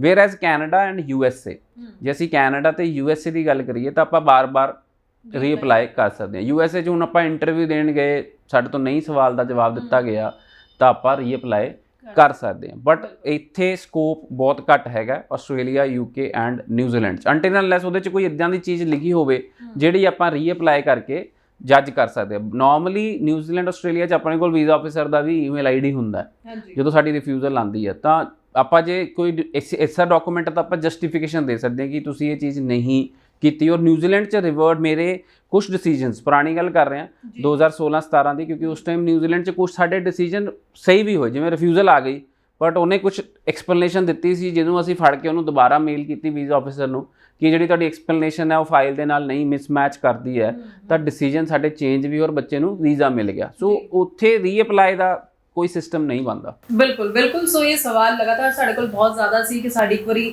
ਰਿਫਿਊਜ਼ਲ ਆ ਚੁੱਕੀ ਹੈ ਆਸਟ੍ਰੇਲੀਆ ਤੋਂ, ਕੀ ਅਸੀਂ ਰੀਅਪਲਾਈ ਕਰ ਲਈਏ। ਸੋ ਇਸ ਲਈ ਅਸੀਂ ਖੁਦ ਨਹੀਂ, ਕਿਸੇ ਚੰਗੇ ਐਕਸਪਰਟਸ ਦੀ ਸਲਾਹ ਤੁਹਾਡੇ ਤੱਕ ਪਹੁੰਚਾਉਂਦੇ ਹਾਂ ਤਾਂ ਕਿ ਤੁਸੀਂ ਸਹੀ ਰਸਤੇ ਹੀ ਅੱਗੇ ਵਧੋ ਤੇ ਆਪਣਾ ਸਮਾਂ ਵੀ ਜੋ ਹੈ ਬਿਲਕੁਲ ਬਰਬਾਦ ਨਾ ਕਰੋ। ਸੋ ਹੋਰ ਵੀ ਕੋਈ ਸਵਾਲ ਹੁਣ ਤੁਹਾਡੇ ਆਪਣੇ, ਤੁਸੀਂ ਅਪਲਾਈ ਕਰਨਾ ਚਾਹੁੰਦੇ ਹੋ, ਹਾਲੇ ਤੱਕ ਸਹੀ ਆਪਸ਼ਨਸ ਨਹੀਂ ਪਤਾ ਚੱਲਦੀਆਂ ਨੇ, ਜ਼ਰੂਰ ਇਸ ਨੰਬਰ ਤੇ ਕਾਲ ਕਰ ਸਕਦੇ ਹੋ। ਲੈਂਡਮਾਰਕ ਇਮੀਗ੍ਰੇਸ਼ਨ ਦੇ ਆਫਿਸ ਵਿਜ਼ਿਟ ਕਰ ਸਕਦੇ ਹੋ। ਮੋਹਾਲੀ ਵਿੱਚ ਸਰ ਖੁਦ ਬੈਠਦੇ ਨੇ। ਟਾਈਮ ਲੈ ਕੇ, ਅਪਾਇੰਟਮੈਂਟ ਲੈ ਕੇ ਇੱਥੇ ਆਓ ਤਾਂ ਕਿ ਤੁਸੀਂ ਟਾਈਮਲੀ ਸਹੀ ਚੀਜ਼ਾਂ ਸਮਝਦੇ ਹੋਏ ਜ਼ਰੂਰ ਅੱਗੇ ਵੱਧ ਸਕੋ ਤੇ ਸਹੀ ਚੁਆਇਸ ਦੇ ਨਾਲ ਅੱਗੇ ਵਧੋ। ਸਭ ਤੋਂ ਜ਼ਰੂਰੀ ਇਹੀ ਹੁੰਦਾ। ਸੋ ਅਸੀਂ ਜਿਵੇਂ ਤੁਸੀਂ ਸਰ ਹੁਣੇ ਦੱਸਿਆ ਤਾਂ ਇਸ ਹਿਸਾਬ ਨਾਲ ਅਸੀਂ ਦੇਖ ਸਕਦੇ ਹਾਂ ਕਿ ਕੈਨੇਡਾ ਦੀ ਜਦੋਂ ਗੱਲ ਕਰਦੇ ਹਾਂ ਜਾਂ ਆਸਟ੍ਰੇਲੀਆ ਦੀ ਗੱਲ ਕਰੀਏ, ਫਾਈਲਿੰਗ ਬਿਲਕੁਲ ਡਿਫਰੈਂਟ ਰਹਿੰਦੀ ਹੈ। ਤਾਂ ਕੀ ਖਾਸ ਤੌਰ ਤੇ ਫੋਕਸ ਕਿਹੜੇ ਸਟੂਡੈਂਟਸ ਨੂੰ ਤੁਸੀਂ ਕਹੋਗੇ ਕਿ ਕਿੱਧਰ ਜ਼ਿਆਦਾ ਫੋਕਸ ਕਰਨ, ਕਿਉਂਕਿ ਆਪਸ਼ਨਸ ਜਦੋਂ ਬਹੁਤ ਜ਼ਿਆਦਾ ਹੋ ਜਾਂਦੀਆਂ ਨੇ ਸਟੂਡੈਂਟਸ ਡਿਸੀਜਨ ਲੈਣ ਦੇ ਵਿੱਚ ਕਨਫਿਊਜ਼ਨ ਹੋ ਜਾਂਦੀ ਹੈ ਕਿ ਅਸੀਂ ਹੁਣ ਕਿਹੜੇ ਪਾਸੇ ਨੂੰ ਜਾਈਏ, ਕਿਹੜੀ ਕੰਟਰੀ ਜਾਂ ਕਿਹੜੀ ਚੋਇਸ ਸਾਡੇ ਲਈ ਬੈਸਟ ਰਹੇਗੀ। ਸੋ ਦੇਖੋ, ਫਸਟ ਆਫ ਆਲ ਤਾਂ ਆਪਾਂ ਅਸੈਸ ਕਰਾਣੀ ਆ ਆਪਣੀ ਫਾਈਲ ਕਿ ਸਾਡੀ ਫਾਈਲ ਅਸੈਸਮੈਂਟ ਕਰਕੇ ਅਸੀਂ ਕਿੱਥੇ ਜਾ ਸਕਦੇ ਹਾਂ। ਸਪੋਜ਼ ਤੁਸੀਂ ਬੀਟੈਕ ਕੀਤੀ ਹੈ ਐਂਡ ਤੁਹਾਡੇ ਕੋਲ 10 ਸਾਲ ਦਾ ਐਕਸਪੀਰੀਅੰਸ ਹੈ, ਤੁਸੀਂ ਸਿਵਲ ਇੰਜੀਨੀਅਰ ਕੀਤੀ ਸੀ ਔਰ ਤੁਸੀਂ ਸਿਵਲ ਇੰਜੀਨੀਅਰ ਤੁਹਾਡੇ ਕੋਲ ਐਕਸਪੀਰੀਅੰਸ ਹੈਗਾ।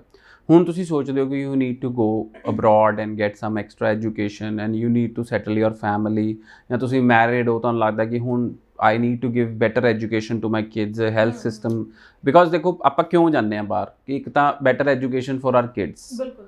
ਸੋ better education, better health care system, ਮਤਲਬ ਕਿ ਕੈਨੇਡਾ 'ਚ ਜੇ ਅਸੀਂ ਗੱਲ ਕਰੀਏ ਤਾਂ ਹੈਲਥ ਫ੍ਰੀ ਹੈ, ਬੱਚਿਆਂ ਦੀ ਐਜੂਕੇਸ਼ਨ ਫ੍ਰੀ ਹੈ, ਨੋਰਮਲੀ ਇਨਵਾਇਰਮੈਂਟ ਫ੍ਰੀ ਹੈ, ਮਤਲਬ ਕਿ ਐਟਮੋਸਫੇਅਰ 'ਚ ਜਿਹੜੀ ਪੋਲਿਊਸ਼ਨ ਹੈਗਾ ਉਹ ਬਿਲਕੁਲ ਹੀ ਨਹੀਂ ਹੈਗਾ, ਫਰੈਸ਼ ਏਅਰ ਹੈ।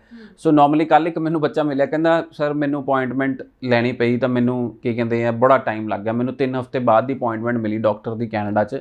ਹੈਲਥ ਕੇਅਰ ਸਿਸਟਮ ਬੜਾ ਖਰਾਬ ਹੈ। ਤੇ ਮੈਂ ਕਿਹਾ ਕਿੰਨੀ ਦੇਰ ਰਿਹਾ ਤੂੰ ਕੀ ਕਹਿੰਦੇ ਕੈਨੇਡਾ? ਕਹਿੰਦਾ 5 ਸਾਲ। ਤਾਂ ਮੈਂ ਦੁਬਾਰਾ ਜਾਣਾ। ਫਿਰ ਮੈਂ ਉਹਨੂੰ ਕਿਹਾ ਤੂੰ 5 ਸਾਲ ਕੈਨੇਡਾ 'ਚ ਰਿਹਾ ਔਰ ਕਿੰਨੀ ਵਾਰੀ ਡਾਕਟਰ ਹੋ ਗਿਆ? ਕਹਿੰਦਾ ਇੱਕੋ ਵਾਰੀ। ਸੋ ਅਸੀਂ ਬਿਮਾਰ ਹੀ ਨਹੀਂ ਹੁੰਦੇ। ਸੋ ਨਾਰਮਲੀ ਜਦੋਂ ਕੈਨੇਡਾ ਦਾ ਅਸੀਂ ਦੇਖੀਏ ਕਿ 에ਅਰ ਕੁਆਲਿਟੀ ਇੰਡੈਕਸ 1 ਜਾਂ 2 ਹੈ, ਜੇ 10 ਹੋ ਜਾਂਦਾ ਨਾ ਤਾਂ ਉਹ ਕਹਿੰਦੇ ਆ ਕਿ ਬੜਾ ਖਰਾਬ ਇੰਡੈਕਸ ਹੋ ਗਿਆ। ਆਪਣੇ ਇੱਥੇ ਨਾਰਮਲੀ 300 350 ਹੈ। ਸੋ ਆਪਾਂ ਬਿਮਾਰ ਕਿਉਂ ਹੁੰਦੇ ਆ ਕਿ ਸਾਡੇ ਪੋਲਿਊਸ਼ਨ ਬਹੁਤ ਜ਼ਿਆਦਾ ਹੈ। ਸੋ ਨਾਰਮਲੀ ਜਿਹੜਾ ਬੱਚਾ 5 ਸਾਲ ਕੈਨੇਡਾ 'ਚ ਰਿਹਾ ਔਰ ਇੱਕ ਵਾਰੀ ਡਾਕਟਰ ਤੋਂ ਅਪਾਇੰਟਮੈਂਟ ਲੈਣੀ ਪਈ ਔਰ ਫਿਰ ਵੀ ਆਪਾਂ ਕ੍ਰਿਬ ਕਰ ਰਹੇ ਹਾਂ ਕਿ ਹੈਲਥ ਕੇਅਰ ਸਿਸਟਮ ਮਾੜਾ ਹੈ, ਪਰ ਮੈਂ ਤੁਹਾਨੂੰ ਕਹਾਂਗਾ ਕਿ ਦੇਖੋ ਉੱਥੇ ਬਿਮਾਰ ਹੁੰਦਾ ਹੀ ਨਹੀਂ ਹੈ ਬੱਚਾ। ਐਂਡ ਸੈਕੰਡਲੀ ਅਸੀਂ ਗੱਲ ਕਰੀਏ, ਅਸੀਂ ਹਰ ਮਹੀਨੇ ਇੱਥੇ ਡਾਕਟਰ ਕੋਲ ਜਾਣਾ ਪੈਂਦਾ ਸਾਨੂੰ ਇੰਡੀਆ 'ਚ। ਸੋ ਹਰ ਮਹੀਨੇ ਸਾਨੂੰ ਕੁਝ ਨਾ ਕੁਝ ਹੋਇਆ ਹੀ ਰਹਿੰਦਾ, ਕਦੀ ਵਾਇਰਸ ਹੋ ਗਿਆ, ਕਦੀ ਬੁਖਾਰ ਚੜ ਗਿਆ, ਕਦੀ ਜ਼ੁਕਾਮ ਹੋ ਗਿਆ, ਬਿਕੋਜ਼ ਸਾਡਾ ਕੰਟਰੀ ਇੱਦਾਂ ਦਾ। ਸੋ ਫਸਟ ਚੀਜ਼ ਇਹ ਸਾਡੇ ਦਿਮਾਗ 'ਚ ਆਉਂਦੀ ਹੈ ਕਿ ਅਸੀਂ ਬਾਹਰ ਜਾਣਾ ਚਾਹੁੰਦੇ ਹਾਂ। ਬੀਟੈਕ ਸਿਵਲ ਇੰਜੀਨੀਅਰ ਹੈ, 10 ਸਾਲ ਦਾ ਐਕਸਪੀਰੀਅੰਸ ਹੈ। ਦੇਖੋ ਇੱਦਾਂ ਦਾ ਬੱਚਾ ਆਸਟ੍ਰੇਲੀਆ ਵੀ ਜਾ ਸਕਦਾ, ਇੱਦਾਂ ਦਾ ਬੱਚਾ ਕੈਨੇਡਾ ਵੀ ਜਾ ਸਕਦਾ, ਇੱਦਾਂ ਦਾ ਬੱਚਾ USA ਵੀ ਜਾ ਸਕਦਾ, ਇੱਦਾਂ ਦਾ ਬੱਚਾ ਨਿਊਜ਼ੀਲੈਂਡ ਵੀ ਜਾ ਸਕਦਾ ਔਰ ਇੱਦਾਂ ਦਾ ਬੱਚਾ ਜਰਮਨੀ ਵੀ ਜਾ ਸਕਦਾ। ਸੋ ਜੇ ਤੁਸੀਂ ਆਈਲੈਟਸ ਕੀਤੀ ਹੋਈ ਹੈ, 10 ਸਾਲ ਦਾ ਐਕਸਪੀਰੀਅੰਸ ਹੈ, ਕਿਸੇ ਵੀ ਕੰਟਰੀ ਤੁਸੀਂ ਅਪਲਾਈ ਕਰ ਸਕਦੇ ਹੋ, ਸਾਰੇ ਹੀ ਕੰਟਰੀ ਤੁਹਾਨੂੰ ਐਕਸੈਪਟ ਕਰਨਗੇ। ਹੁਣ +2 ਪਾਸ ਬੱਚਾ, +2 ਪਾਸ ਬੱਚਾ 16 'ਚ +2 ਕੀਤੀ ਸੀ ਔਰ ਉਸ ਤੋਂ ਬਾਅਦ ਜਾਂ 17 'ਚ +2 ਕੀਤੀ ਸੀ। ਆਈਲੈਟਸ ਚੰਗੇ ਬੈਂਡ ਹੈ, 7 ਬੈਂਡ ਹੈ, ਪਰ ਆਸਟ੍ਰੇਲੀਆ ਨਹੀਂ ਜਾ ਸਕਦਾ। ਜੇ ਨਿਊਜ਼ੀਲੈਂਡ ਵੀ ਤਾਂ ਹੀ ਅਪਲਾਈ ਕਰੇਗਾ ਕਿ ਜੇ ਇੱਕ ਪ੍ਰੋਪਰ ਰੀਜ਼ਨਿੰਗ ਹੋਏਗੀ ਨਿਊਜ਼ੀਲੈਂਡ ਲਈ ਤਾਂ ਹੀ ਨਿਊਜ਼ੀਲੈਂਡ ਅਪਲਾਈ ਕਰੇਗਾ, ਨਹੀਂ ਤਾਂ ਨਿਊਜ਼ੀਲੈਂਡ ਵੀ ਨਹੀਂ ਜਾ ਸਕਦਾ। ਯੈਸ, ਕੈਨੇਡਾ ਅਪਲਾਈ ਕਰ ਸਕਦਾ, ਕੋਈ ਪ੍ਰੋਬਲਮ ਨਹੀਂ ਹੈ, ਕੈਨੇਡਾ ਅਪਲਾਈ ਕਰ ਸਕਦਾ। ਫੋਰਥ ਦੀ ਗੱਲ ਕਰੀਏ, USA ਅਪਲਾਈ ਕਰ ਸਕਦਾ। ਜਰਮਨੀ ਅੱਜ ਦੀ ਡੇਟ 'ਚ ਦੇਖੋ ਇੱਕ ਟੈਸਟ ਦੇਣਾ ਪੈਂਦਾ +2 ਪਾਸ ਬੱਚੇ ਨੂੰ, ਜੋ ਟੈਸਟ ਕਲੀਅਰ ਹੋਏਗਾ ਤਾਂ ਹੀ ਬੱਚਾ ਜਰਮਨੀ ਲਈ ਜਾ ਸਕਦਾ, ਨਹੀਂ ਤਾਂ ਬੱਚਾ ਜਰਮਨੀ ਵੀ ਨਹੀਂ ਜਾ ਸਕਦਾ। ਫਿਰ ਅਸੀਂ ਗੱਲ ਕਰਦੇ ਹਾਂ ਕਿ ਹੁਣ ਸਿੰਗਾਪੁਰ ਬੱਚਾ ਜਾ ਸਕਦਾ ਹੈ। ਸੋ USA, ਕੈਨੇਡਾ ਐਂਡ ਸਿੰਗਾਪੁਰ ਫਿਰ ਵੀ ਬੱਚਾ ਜਾ ਸਕਦਾ ਹੈ। ਯੂਰੋਪੀਅਨ ਦੇਸ਼ਾਂ 'ਚ ਦੇਖੋ ਇਸ ਟਾਈਮ ਤੇ +2 ਪਾਸ ਬੱਚੇ ਦੀ ਘੱਟ ਨੀਡ ਹੈ, ਗ੍ਰੈਜੂਏਟ ਬੱਚੇ ਨੂੰ ਜਲਦੀ ਵੀਜ਼ਾ ਮਿਲ ਰਿਹਾ। ਫਿਰ ਸਾਨੂੰ ਇਹ ਚੀਜ਼ ਦੇਖ ਕੇ ਅਸੈਸ ਕਰਨਾ ਬਹੁਤ ਜ਼ਿਆਦਾ ਜ਼ਰੂਰੀ ਹੈ। UK 'ਚ ਜੇ ਤੁਹਾਡੇ ਕੋਲ ਐਕਸਪੀਰੀਅੰਸ ਪੂਰਾ ਹੈਗਾ ਪ੍ਰੋਪਰ ਤਾਂ ਹੀ ਤੁਸੀਂ ਅਪਲਾਈ ਕਰ ਸਕਦੇ ਹੋ, ਔਰ ਜੇ ਐਕਸਪੀਰੀਅੰਸ ਵੈਰੀਫਾਈ ਹੋਇਆ ਔਰ ਜੋ ਮੈਚ ਨਹੀਂ ਹੋਇਆ ਤਾਂ ਬੈਨ ਹੈ। ਸੋ ਇਹ ਸਾਰੀਆਂ ਚੀਜ਼ਾਂ ਦੀ ਅਸੈਸਮੈਂਟ ਹੈ। ਸੋ ਸਭ ਤੋਂ ਪਹਿਲਾਂ ਤਾਂ ਆਪਾਂ ਨੂੰ ਅਸੈਸਮੈਂਟ ਕਰਨੀ ਹੈ ਕਿ ਅਸੀਂ ਕਿੱਥੇ ਜਾਣਾ ਚਾਹੁੰਦੇ ਹਾਂ, ਕਿੱਥੇ ਲਈ ਐਲੀਜੀਬਲ ਹਾਂ। ਫਿਰ ਇਹ ਅਸੈਸ ਕਰਨਾ ਹੈ ਕਿ ਆਪਾਂ ਇੰਨੇ ਫੰਡਸ ਦੇ ਸਕਦੇ ਹਾਂ ਕਿ ਇਹ ਸਾਡੇ ਕੋਲ ਪੈਸੇ ਹੈਗੇ ਆ। ਸੋ ਨਾਰਮਲੀ ਹਰ ਕੰਟਰੀ ਦੀ ਟਿਊਸ਼ਨ ਫੀਸ ਹੈ, ਹਰ ਕੰਟਰੀ ਦਾ ਸਿਸਟਮ ਅਲੱਗ ਹੈ। ਕਿਸੇ 'ਚ ਫੀਸ ਪਹਿਲਾਂ ਜਾਂਦੀ ਹੈ, ਕਿਸੇ 'ਚ ਬਾਅਦ 'ਚ ਜਾਂਦੀ ਹੈ, ਕਿਸੇ 'ਚ ਫੰਡ ਸ਼ੋ ਕਰਨੇ ਪੈਂਦੇ ਆ, ਕਿਸੇ 'ਚ ਫੰਡ ਸ਼ੋ ਨਹੀਂ ਕਰਨੇ ਪੈਂਦੇ ਆ। ਸੋ ਉਹ ਜਦੋਂ ਆਪਾਂ ਅਸੈਸਮੈਂਟ ਕਰਦੇ ਹਾਂ ਫਿਰ ਆਪਾਂ ਡਿਸਾਈਡ ਕਰ ਸਕਦੇ ਹਾਂ ਕਿ ਕਿਹੜੇ ਕੰਟਰੀ ਲਈ ਸਾਨੂੰ ਸੂਟੇਬਲ ਔਰ ਕਿਹੜਾ ਕੰਟਰੀ ਸਾਨੂੰ ਵੀਜ਼ਾ ਦੇ ਸਕਦਾ। ਜੀ, ਗੱਲ ਤੁਸੀਂ ਵਿੱਚ UK ਦੀ ਵੀ ਕੀਤੀ ਸੀ ਤੇ UK ਨੂੰ ਲੈ ਕੇ ਵੀ ਕੁਝ ਖਬਰਾਂ ਨੇ, ਇਹ ਕਿੰਨੀਆਂ ਕੁ ਸੱਚ ਹੈ ਜਾਂ ਕਿੰਨੀ ਕੁ ਅਫਵਾਹ ਮੰਨੀ ਹੈ ਕਿ ਸੈਪਟੈਂਬਰ ਇਨਟੇਕ ਦੇ ਲਈ ਜੇਕਰ ਸਪਾਊਸ ਵੀਜ਼ਾ ਨਾਲ ਅਪਲਾਈ ਕਰਨਾ ਤਾਂ ਇਹ ਸ਼ਾਇਦ ਲਾਸਟ ਚਾਂਸ ਹੋ ਸਕਦਾ, ਉਸ ਤੋਂ ਬਾਅਦ ਕੁਝ ਰੂਲਸ ਚੇਂਜ ਹੋ ਸਕਦੇ ਨੇ। ਸੋ ਇਸ ਦੇ ਉੱਪਰ ਸੋ ਆਲਰੇਡੀ ਦੇਖੋ, ਮੈਂ ਤਾਂ ਲੈਂਡਮਾਰਕ ਇਮੀਗ੍ਰੇਸ਼ਨ ਤਾਂ ਓਵਰਆਲ 6 ਬੈਂਡ ਦੇ ਨਾਲ ਹੀ UK ਦੇ ਸਟੂਡੈਂਟਸ ਐਕਸੈਪਟ ਕਰ ਰਹੇ ਹਾਂ। ਇਸ ਤੋਂ ਥੱਲੇ ਅਸੀਂ ਐਕਸੈਪਟ ਨਹੀਂ ਕਰ ਰਹੇ ਹਾਂ ਬਿਕੋਜ਼ ਬੱਚਿਆਂ ਦੀਆਂ ਆਫਰਸ ਹੱਲੇ ਵੀ ਰੁਕੀਆਂ ਹੋਈਆਂ। ਜੇ ਆਫਰ ਆ ਰਹੀਆਂ ਤਾਂ ਕੈਸ਼ 'ਚ ਬੜੀ ਪ੍ਰੋਬਲਮ ਆ ਰਹੀ ਹੈ। ਸੋ ਦੇਖੋ UK ਦਾ ਟ੍ਰੈਂਡ ਇਹੀ ਰਿਹਾ ਕਿ ਜਦੋਂ ਸਾਲ 2 ਸਾਲ ਵਧੀਆ ਚੱਲ ਜਾਂਦਾ ਉਸ ਤੋਂ ਬਾਅਦ UK ਕੋਈ ਨਾ ਕੋਈ ਪ੍ਰੋਬਲਮ ਕਰਨੀ ਸ਼ੁਰੂ ਕਰ ਦਿੰਦਾ। ਹੋ ਸਕਦਾ ਹੈ ਕਿ ਦੇਖੋ ਜੈਨੂਇਨ ਐਪਲੀਕੈਂਟਸ, ਜਿਹੜੇ ਜੈਨੂਇਨ ਐਪਲੀਕੈਂਟਸ ਹੋਣਗੇ ਉਹਨਾਂ ਨੂੰ ਕਦੀ ਵੀ ਬੰਦ ਨਹੀਂ ਹੋਇਆ ਵੀਜ਼ਾ।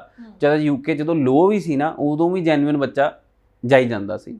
ਸੋ ਜਦੋਂ ਅਸੀਂ ਕਹਿੰਦੇ ਹਾਂ ਕਿ ਮੈਰਿਜ ਐਪਲੀਕੇਸ਼ਨਸ ਨਹੀਂ ਜਾਣਗੇ, ਜਦੋਂ ਆਪਾਂ ਗੱਲ ਕਰਦੇ ਹਾਂ ਵਿਦਆਊਟ ਆਈਲੈਟਸ ਐਪਲੀਕੇਸ਼ਨ ਦੀ, ਵਿਦਆਊਟ ਆਈਲੈਟਸ ਐਪਲੀਕੇਸ਼ਨ ਦੇਖੋ ਉਹ ਬੰਦ ਅੱਜ ਦੀ ਡੇਟ 'ਚ ਵੀ ਬੰਦ ਵਰਗੀਆਂ ਹੀ ਆ। ਬਹੁਤ ਰੇਅਰ ਹੈ ਕਿ ਜਿਹੜੀਆਂ ਵਿਦਆਊਟ ਆਈਲੈਟ ਐਪਲੀਕੇਸ਼ਨਸ ਨਿਕਲ ਰਹੀਆਂ ਹੈਗੀਆਂ ਜਾਂ ਵੀਕ ਪ੍ਰੋਫਾਈਲਸ ਨਿਕਲ ਰਹੀਆਂ। ਅੱਛੀਆਂ ਪ੍ਰੋਫਾਈਲਸ ਨੂੰ ਪ੍ਰੈਫਰੈਂਸ ਮਿਲੇਗੀ। Yes, this can be a last intake ਕੋ ਵੀਕ ਪ੍ਰੋਫਾਈਲ ਜਿਹੜੀਆਂ ਜਾਣਗੀਆਂ, ਕਿਉਂਕਿ ਆਲਰੇਡੀ ਬੱਚਾ ਉੱਥੇ ਪਹੁੰਚ ਰਿਹਾ, ਫਿਰ ਉਹ ਬੱਚਾ ਪੜ੍ਹਦਾ ਨਹੀਂ ਪਿਆ। ਯੂਨੀਵਰਸਿਟੀ 'ਚ ਜਾ ਕੇ ਬੱਚਾ ਕੋਈ ਨਹੀਂ ਪੜ੍ਹਦਾ ਪਿਆ, ਖਾਸ ਕਰਕੇ ਅੰਡਰ ਗ੍ਰੈਜੂਏਟ ਵਾਲਾ ਬੱਚਾ ਤਾਂ 10% ਹੀ ਹੈ ਜਿਹੜਾ ਪੜ੍ਹਦਾ ਪਿਆ। ਪੋਸਟ ਗ੍ਰੈਜੂਏਟ ਵਾਲਾ ਫਿਰ ਵੀ 1 ਸਾਲ ਦੀ ਮਾਸਟਰਸ ਹੈ ਉਹ ਕਰ ਲੈਂਦਾ, ਬਟ ਅੰਡਰ ਗ੍ਰੈਜੂਏਟ ਵਾਲਾ 3 ਸਾਲ ਦੀ ਬੈਚਲਰ ਨਹੀਂ ਕਰਦਾ ਪਿਆ। ਸੋ ਇਹ ਸਾਰੀ ਚੀਜ਼ਾਂ 'ਚ ਦੇਖਦਿਆਂ ਹੋਇਆਂ USA 'ਚ ਜਿਹੜੀ ਰਿਪੋਰਟ ਆਈ ਹੈ ਕਿ ਬਹੁਤ ਹੀ ਘੱਟ ਬੱਚੇ ਅੰਡਰ ਗ੍ਰੈਜੂਏਟ ਵਾਲੇ ਜਿਹੜੇ ਯੂਨੀਵਰਸਿਟੀ ਅਟੈਂਡ ਕਰ ਰਹੇ ਆ। ਸੋ ਆਉਣ ਵਾਲੇ ਸਮੇਂ 'ਚ ਦੇਖੋ ਇਸ 'ਚ ਤਾਂ ਜ਼ਰੂਰ ਕੋਈ ਨਾ ਕੋਈ ਕਿਤੇ ਨਾ ਕਿਤੇ ਦਿੱਕਤ ਆਏਗੀ। ਵੇਅਰ ਐਜ਼ ਇਨ ਕੈਨੇਡਾ ਜੇ ਮੈਂ ਕੰਪੇਅਰ ਕਰਦਾ ਤਾਂ ਸਾਡੇ ਸਿਰਫ 10% ਬੱਚੇ ਹੀ ਡਰੋਪ ਆਊਟ ਹੈ, 90% ਬੱਚੇ ਪੜ੍ਹਦੇ ਆ।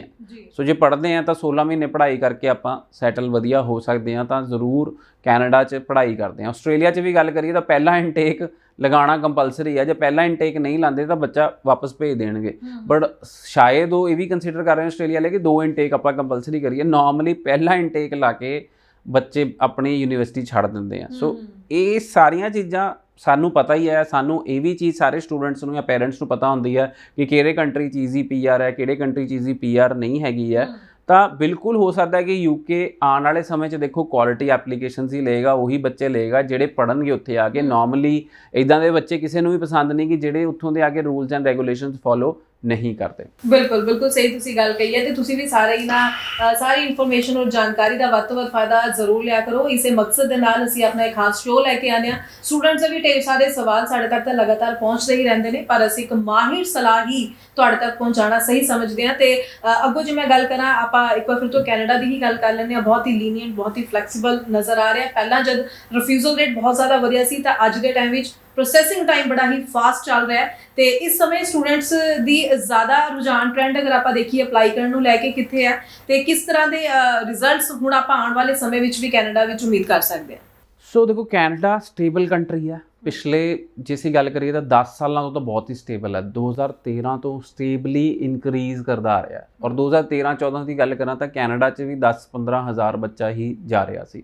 ਸੋ 15 ਦਾ 25 ਹੋਇਆ, 25 ਦਾ 30 ਹੋਇਆ, 30 ਦਾ 40 ਹੋਇਆ, 40 ਦਾ 80 ਹੋਇਆ ਔਰ 80 ਦਾ 1.5 ਲੱਖ ਹੋਇਆ ਔਰ ਅੱਜ ਕੀ ਕਹਿੰਦੇ ਆ 2.5 ਲੱਖ ਵੀ ਕ੍ਰਾਸ ਕਰ ਚੁੱਕਿਆ ਕੈਨੇਡਾ। ਸੋ ਕੈਨੇਡਾ ਇੱਕ ਸਟੇਬਲ ਗਰੋਥ ਦੇ ਨਾਲ ਕੰਟੀਨਿਊਸਲੀ ਬੱਚੇ ਲੈ ਕੇ ਜਾ ਰਿਹਾ ਔਰ ਕੈਨੇਡਾ 'ਚ ਸਕੋਪ ਵੀ ਹੈਗਾ। ਬਟ ਸਟੂਡੈਂਟਸ ਕਹਿੰਦੇ ਆ ਕਿ ਉੱਥੇ ਹੁਣ ਬਹੁਤ ਜ਼ਿਆਦਾ ਬੱਚੇ ਪਹੁੰਚ ਗਏ ਆ ਜਾਂ ਉੱਥੇ ਜਾ ਕੇ ਬਹੁਤ ਜ਼ਿਆਦਾ ਹੁਣ ਕੰਮ 'ਚ ਦਿੱਕਤ ਆ ਰਹੀ ਹੈ। ਸੋ ਮੈਂ ਕਹਿਣਾ ਚਾਹਾਂਗਾ, ਜੇ ਆਪਾਂ ਇੱਕੋ ਥਾਂ ਹੀ ਜਾਈ ਜਾਵਾਂਗੇ, ਸਪੋਜ਼ ਹੁਣ ਆਪਾਂ ਸਾਰਿਆਂ ਨੇ ਬਰੈਂਪਟਨ ਫੜ ਲਿਆ, ਮਿਸੀਸਾਗਾ ਫੜ ਲਿਆ ਔਰ ਸਰੀ ਫੜ ਲਿਆ, ਜੇ ਆਪਾਂ ਇਹ 3 ਸ਼ਹਿਰ ਹੀ ਜਾਈ ਜਾਵਾਂਗੇ ਤਾਂ ਓਬਵੀਅਸਲੀ ਸਾਨੂੰ ਲੱਗੇਗਾ ਕਿ ਰਸ਼ ਜ਼ਿਆਦਾ ਹੋ ਗਿਆ। ਸੋ ਸਾਡੇ ਲੋਕਾਂ ਨੇ ਸਾਡਾ ਕਿਹਾ ਕਿ ਬਰੈਂਪਟਨ, ਮਿਸੀਸਾਗਾ, ਸਰੀ, ਬਸ ਆਹੀ 3 ਜਗ੍ਹਾ ਜਾਣਾ। ਥੋੜ੍ਹੇ ਜਿਹੇ ਬੱਚੇ ਕੈਲਗਰੀ ਵੀ ਚਲੇ ਜਾਂਦੇ ਆ, ਥੋੜ੍ਹੇ ਜਿਹੇ ਐਡਮਿੰਟਨ ਜਾਂ ਪਹਿਲਾਂ ਮੌਂਟਰੀਅਲ 'ਤੇ ਬੜੀ ਕੰਸਨਟ੍ਰੇਸ਼ਨ ਹੋ ਗਈ ਸੀ। ਸੋ ਇਹ 5-4 ਸ਼ਹਿਰ ਛੱਡ ਕੇ ਅਸੀਂ ਸੋਚਦੇ ਹੀ ਨਹੀਂ ਇਸ ਤੋਂ ਉੱਤੇ। ਸੋ student, I will tell you, small city Canada 'ਚ ਬਹੁਤ ਸਾਰੀਆਂ ਹੈਗੀਆਂ, ਸੈਟਲਮੈਂਟ ਬਹੁਤ ਚੰਗੀ ਹੈ, ਕੰਮ ਵੀ ਬਹੁਤ ਚੰਗਾ ਹੈ, ਪ੍ਰੋਪਰਟੀ ਪ੍ਰਾਈਸਿਸ ਬਹੁਤ ਸਸਤੀਆਂ, ਮਤਲਬ ਘਰ ਤੁਸੀਂ ਬਹੁਤ ਸਸਤਾ ਖਰੀਦ ਸਕਦੇ ਹੋ। ਜਿਹੜੇ ਮੇਨ ਲੋਕੇਸ਼ਨ ਤੋਂ ਉੱਥੇ ਘਰ ਬਹੁਤ ਮਹਿੰਗੇ ਹੈ। ਸੋ ਆਪਾਂ ਕੈਨੇਡਾ ਜਾਣਾ ਚਾਹੁੰਦੇ ਹਾਂ ਬਟ ਅਸੀਂ ਸੋਚਦੇ ਹਾਂ ਕਿ ਹੁਣ ਕੀ ਕਹਿੰਦੇ ਆ ਉੱਥੇ ਕੰਮ ਨਹੀਂ ਹੈਗਾ। ਸਾਨੂੰ ਨਿਊਜ਼ ਆਉਂਦੀ ਹੈ ਕੰਮ ਬਹੁਤ ਹੈ। ਅੱਜ ਮੈਂ ਸਟੂਡੈਂਟ ਨੂੰ ਕਹਾਂ ਕਿ ਤੁਸੀਂ ਕਿਸੇ ਪਿੰਡ 'ਚੋਂ ਛੱਡ ਕੇ ਦਿੱਲੀ ਆ ਜਾਓ, ਕਿਸੇ ਸਟੂਡੈਂਟ ਨੂੰ ਮੈਂ ਐਡਵਾਈਸ ਕਰਾਂ ਕਿ ਤੁਸੀਂ ਦਿੱਲੀ ਚਲੇ ਜਾਓ ਔਰ ਉੱਥੇ ਜਾ ਕੇ ਕੰਮ ਲੱਭੋ। ਤੁਹਾਨੂੰ ਲੱਗਦਾ ਕਿ ਤੁਹਾਨੂੰ ਦੂਜੇ ਦਿਨ ਤੀਜੇ ਦਿਨ ਕੰਮ ਮਿਲ ਜਾਏਗਾ, ਤੁਹਾਨੂੰ ਘੱਟੋ ਘੱਟ 3 ਮਹੀਨੇ ਲੱਗ ਜਾਣਗੇ ਦਿੱਲੀ 'ਚ ਵੀ ਨੌਕਰੀ ਲੱਭਦਿਆਂ ਹੋਇਆਂ। ਪਰ ਸਾਡੇ ਬੱਚੇ ਵਧੀਆ ਤਰੀਕੇ, ਮੇਰੇ ਹਿਸਾਬ ਨਾਲ ਜਿੰਨਾ ਕੁ ਮੇਰਾ ਐਕਸਪੀਰੀਅੰਸ ਹੈ, 2 ਜਾਂ 3 ਹਫ਼ਤੇ 'ਚ ਕੈਨੇਡਾ 'ਚ ਨੌਕਰੀ ਲੱਭ ਲੈਂਦੇ ਆ ਔਰ ਜਿਹੜੇ ਚੰਗੇ ਬੱਚੇ ਆ ਉਹ ਕਈ ਤੀਜੇ ਦਿਨ ਵੀ ਲੱਭ ਲੈਂਦੇ ਆ।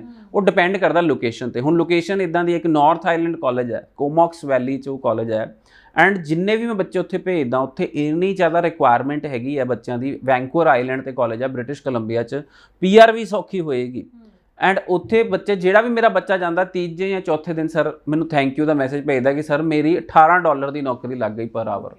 ਔਰ ਮਹੀਨੇ ਬਾਅਦ ਉਹ ਕਹਿੰਦਾ ਕਿ ਮੈਂ ਚੇਂਜ ਕਰ ਲਈ ਹੁਣ ਨੌਕਰੀ, ਹੁਣ ਮੇਰੀ $22 ਦੀ ਲੱਗ ਗਈ। ਸੋ ਸਟੂਡੈਂਟ, ਆਪਾਂ ਇੱਦਾਂ ਦੀਆਂ ਜਗ੍ਹਾ ਐਕਸਪਲੋਰ ਹੀ ਨਹੀਂ ਕਰਨਾ ਚਾਹੁੰਦੇ। ਅਸੀਂ ਚਾਹੁੰਦੇ ਹਾਂ ਕਿ ਅਸੀਂ, ਜਦੋਂ ਮੇਰੇ ਕੋਲ ਬੱਚਾ ਆਉਂਦਾ ਮੈਂ ਪਹਿਲਾਂ ਪੁੱਛਦਾ ਕਿ ਬੇਟਾ ਤੁਸੀਂ ਕਿੱਥੇ ਜਾਣਾ ਚਾਹੁੰਦਾ? ਉਹ ਕਹਿੰਦਾ ਮੈਂ ਟੋਰਾਂਟੋ ਜਾਣਾ। ਮੈਂ ਉਹਨੂੰ ਕਹਿੰਦਾ ਅੱਲਾ Seneca college, Sheridan college, Lambton college, ਆਹ ਕਾਲਜ ਹੈ ਟੋਰਾਂਟੋ 'ਚ, ਗੁੱਡ, ਵੈਰੀ ਗੁੱਡ। ਮੇਰਾ ਕੰਮ ਸੌਖਾ ਹੈ, ਉਹ ਸੋਚ ਕੇ ਆਇਆ, ਮੈਂ ਉਹਨੂੰ ਕੋਈ ਸਮਝਾਉਣਾ ਨਹੀਂ, ਦੱਸਣਾ ਨਹੀਂ। ਇਹ ਕਾਲਜ ਦੱਸੇ, ਉਹਨੂੰ ਕੋਰਸ ਦੱਸਿਆ, ਗੁੱਡ ਗਵਰਨਮੈਂਟ ਕਾਲਜ ਲਓ, ਤੁਹਾਡਾ ਵੀਜ਼ਾ ਆ ਜਾਏਗਾ। ਹੁਣ ਵੀਕ ਪ੍ਰੋਫਾਈਲ ਹੈ, ਬੱਚਾ ਕਹਿੰਦਾ ਮੈਂ ਟੋਰਾਂਟੋ ਜਾਣਾ ਹੈ, ਵੀਕ ਪ੍ਰੋਫਾਈਲ 'ਤੇ ਟੋਰਾਂਟੋ 'ਚ ਵੀਜ਼ਾ ਰਿਫਿਊਜ਼ਲ ਦੇ ਚਾਂਸਸ ਜ਼ਿਆਦਾ ਰਹਿਣਗੇ। ਆਲਰੇਡੀ ਇੰਨਾ ਬੱਚਾ ਟੋਰਾਂਟੋ ਪਹੁੰਚ ਰਿਹਾ। ਸੋ ਸਟੂਡੈਂਟ, ਇਹ ਚੀਜ਼ ਆਪਾਂ ਨੂੰ ਥੋੜ੍ਹੀ ਜਿਹੀ ਅਸੈਸ ਕਰਨੀ ਹੈ ਕਿ ਆਪਾਂ ਕਿੱਥੇ ਜਾ ਰਹੇ ਹਾਂ, ਕਿੱਦਾਂ ਰਹਿਣਾ ਹੈ, ਕੀ ਕਰਨਾ ਹੈ। ਹੁਣ ਜਿਹੜਾ ਘਰ ਕੀ ਕਹਿੰਦੇ ਕਿਤੇ ਓਨਟਾਰੀਓ 'ਚ ਕਿਸੇ ਛੋਟੇ ਸ਼ਹਿਰ 'ਚ $2 ਲੱਖ ਦਾ, ਉਹੀ ਘਰ $1.5 ਮਿਲੀਅਨ ਦਾ ਹੈ ਟੋਰਾਂਟੋ 'ਚ। ਸੋ ਸਾਰੀ ਜ਼ਿੰਦਗੀ ਆਪਾਂ ਕਿਸ਼ਤਾਂ ਲਾਉਣੀਆਂ, ਸਾਰੀ ਜ਼ਿੰਦਗੀ ਟੋਰਾਂਟੋ 'ਚ ਇੱਕ ਘਰ ਲੈ ਕੇ ਆਪਾਂ ਕਿਸ਼ਤਾਂ ਉਤਾਰ ਸਕਦੇ ਹਾਂ 30 ਸਾਲ 40 ਸਾਲ ਦੀਆਂ। ਵੇਅਰਐਜ਼ ਜੇ ਆਪਾਂ ਕਿਸੇ ਛੋਟੇ ਸ਼ਹਿਰ 'ਚ ਘਰ ਲਿਆ ਤਾਂ ਉਹ ਘਰ ਵੀ ਆਪਾਂ ਜਲਦੀ ਪੇ ਆਫ ਕਰ ਦਾਂਗੇ।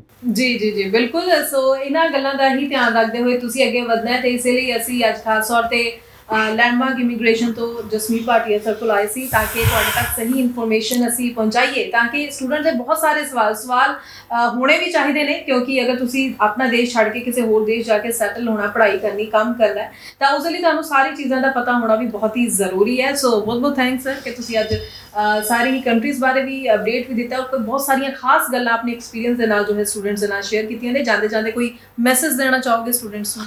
ਸੋ ਨੀਅਰੈਸਟ ਆਫਿਸ ਵਿਜ਼ਿਟ ਕਰ ਸਕਦੇ ਹੋ ਜਾਂ ਕਾਲ ਕਰ ਸਕਦੇ ਹੋ 9041390412 ਜੀ। ਸੋ ਇਸ ਦੇ ਨਾਲ ਹੀ ਮੈਨੂੰ ਯਾਨੀ ਕਿ ਹਰਜੋਤ ਕੌਰ ਨੂੰ ਵੀ ਦਿਓ ਜੀ ਇਜਾਜ਼ਤ। ਧੰਨਵਾਦ।